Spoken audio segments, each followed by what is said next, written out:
മനക്കട്ടി ഉള്ളൊരു വ്യക്തിയാണ് ഞാൻ. ചെറിയൊരു എക്സാമ്പിൾ പറഞ്ഞുതരാം.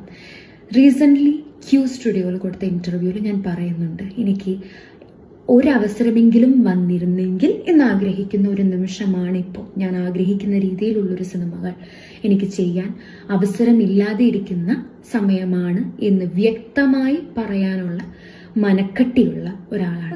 നിൽക്കുന്ന ഒരു അവസ്ഥ എന്ന് പറയുന്നത് ചൂസ് ചെയ്യാൻ ഒരു സിനിമ വന്നിരുന്നെങ്കിൽ അത്തരത്തിലുള്ള ഇൻസെക്യൂരിറ്റി ഒന്നും ഇങ്ങനെ ഒരു കാരണം കാണിച്ചുകൊണ്ട് മറക്കേണ്ട ആവശ്യമൊന്നും എനിക്കില്ല. ഇനി സിനിമയെ ഞാൻ സമീപിക്കുന്ന രീതി കൂടെ വ്യക്തമാക്കാം. സിനിമയാണ് എൻ്റെ ജീവിതം, സിനിമ ഇല്ലെങ്കിൽ എനിക്കൊരു ലൈഫില്ല എന്ന് കരുതുന്ന ഒരു മൈൻഡ് സെറ്റ് അല്ല എനിക്ക്. സിനിമ എൻ്റെ ജീവിതത്തിൻ്റെ ഒരു ഭാഗം മാത്രമാണ്. എനിക്ക് അതിൽ പണിയെടുക്കാൻ ഇഷ്ടമാണ്. I love cinema, I love acting. And എവിടെ നിന്നാണ് ഞാൻ വന്നതെന്നും എവിടെ എത്തി നിൽക്കുന്നതെന്നും ഇനി മുന്നോട്ട് എങ്ങനെ പോകണമെന്നും വ്യക്തമായ ധാരണ